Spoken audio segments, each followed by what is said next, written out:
Good evening and welcome back to the Unseen Winter. Do you hear what I hear in the quiet of winter? Tonight, Chapter 2, The House That Hummed at Midnight. By the time the first real snow found its way to winter's edge, people had already decided the season had just forgotten them. When flakes finally started to fall, it felt less like weather and more like the town being forgiven. Winter's edge took the truce. But one house in town didn't. The Calder house. It sat at the end of Ashmere Lane, tall, old, and stubborn, with a roof that had seen too many storms and windows that looked like they'd memorized every secret the town ever tried to bury. People could live with the drafty windows, the leaning chimney, even the stories about odd things that happened inside. But what they couldn't ignore was what happened every night at 12 a.m. The house hummed. Not pipes, not a fridge, not the moan of old boards settling. A low, full-bodied sound. Like a single note from a choir that refused to end. Dogs stopped and stared when it started. Kids dared each other to stand on the sidewalk and just listen to the hum fade. Most adults pretended they didn't even hear it. But Nina Calder didn't have that luxury. The house had just become hers.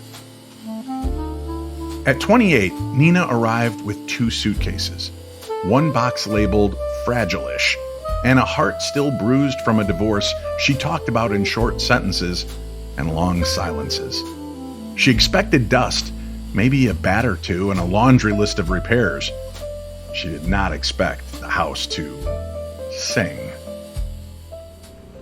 On her 5th night there, snow tumbled quietly outside as midnight crept in. Nina lay awake in the dark, counting the beats of the old clock in the hallway. When it struck 12, the hum rose up from the bones of the house. Low, steady, so deep that she felt it in her teeth. Nina muttered into her pillow, "Oh, absolutely not." She grabbed a flashlight, pulled on mismatched socks and boots, and marched out of the bedroom with the determination of someone who dealt with lawyers recently and refused to be bullied by floorboards. The hum thickened as she climbed the stairs. Attic. Of course it was the attic. She pushed the door open, expecting, if she was honest, something dramatic. A ghost, a portal, at the very least a possum with attitude. Instead, she found dust, old furniture, and a trunk she didn't remember seeing before. And then the hum seemed to curl around it. She crossed the floor, every step making the sound swell, like the house was urging her on. Nina knelt, flipped the latches, and opened that trunk. Inside, neatly stacked journals. Her Aunt Lila's handwriting on every spine. Lila Calder, the relative people described as sensitive, in the same tone they used for flammable. Reading the bold title on the first page, it said, "The Songs the Walls Remember." Nina flipped through the journal, her frown deepening with every line. The house does not keep ghosts. It keeps impressions. It holds the echo of strong moments, joy, grief, forgiveness, regret. These echoes repeat as sound, as a vibration. They aren't here to scare us. I think they're here to guide us. Further down the page, a single word, underlined 3 times. Warnings. And Nina thought to herself, so my inheritance is an emotional jukebox? She closed the journal, but the hum didn't stop. If anything, it softened. Like someone clearing their throat after being heard for the first time in a long while. Over the next week, Nina experimented.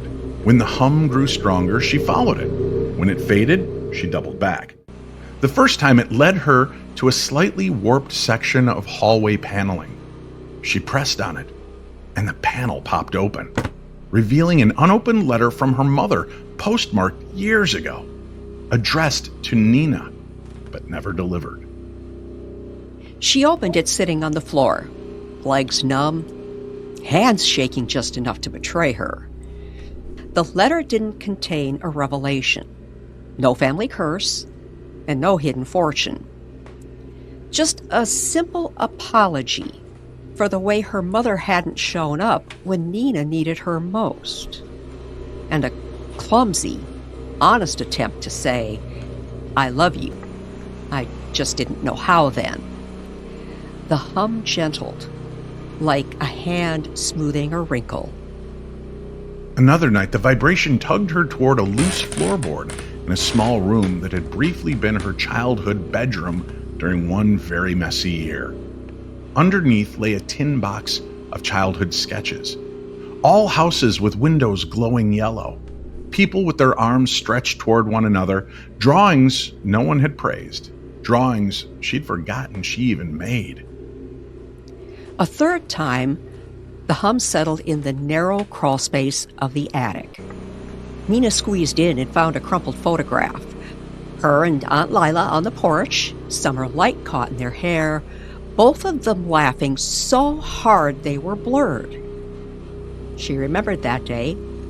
She thought no one had noticed how happy she'd been, but apparently the house had. Now, it wasn't haunted, it was remembering. And as Nina slowly unpacked boxes and started calling the place home out loud, the hum, it began to change.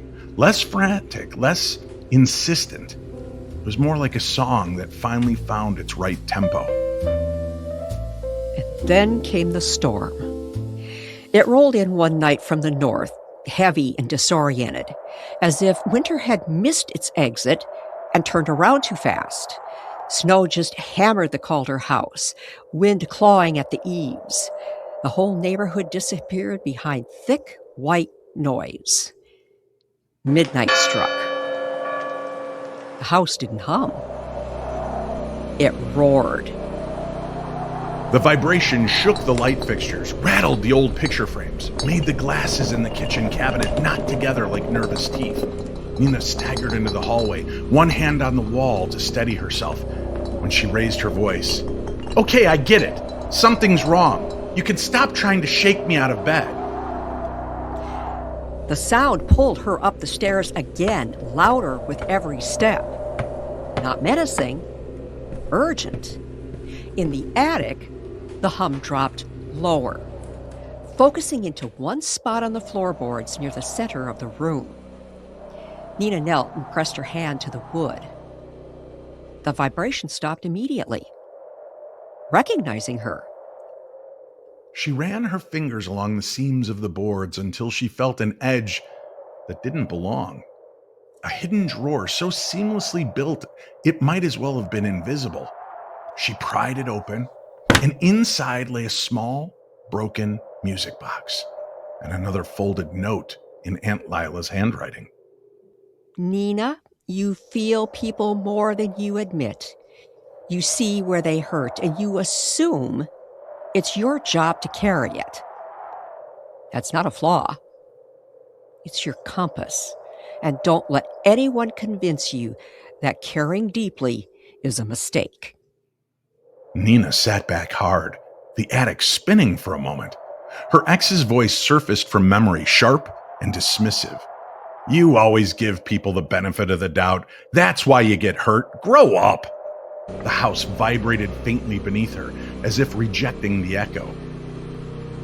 Her hands moved to the music box automatically, and one gear that was out of place, tiny, jagged, just enough to stop the mechanism from ever completing the song.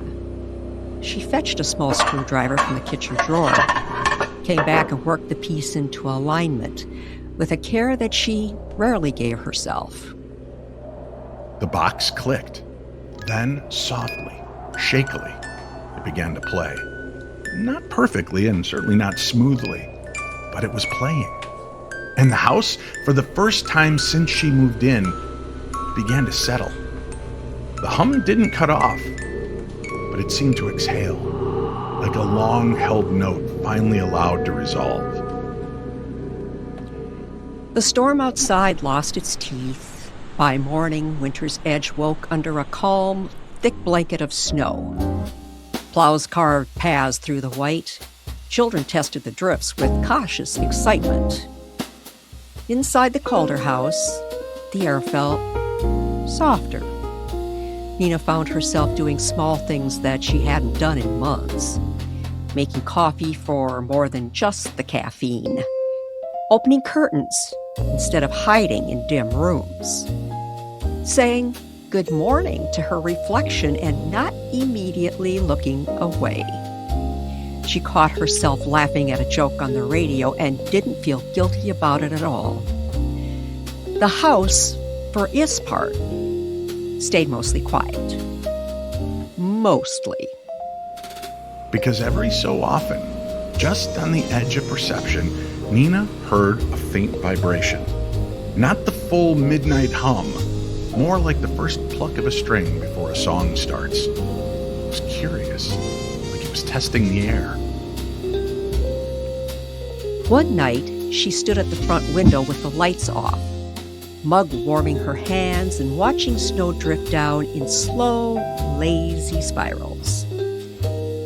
Beyond the fence, the woods at the edge of her property stood dark and still, branches etched in white. And that's when she saw him. A figure at the tree line, barefoot, thin, unmoving, watching the house. The wind didn't even seem to touch him. Snowflakes passed around him like he wasn't entirely there. And that's when Nina's breath hitched. Okay, that's new. She blinked. For a heartbeat, his outline sharpened.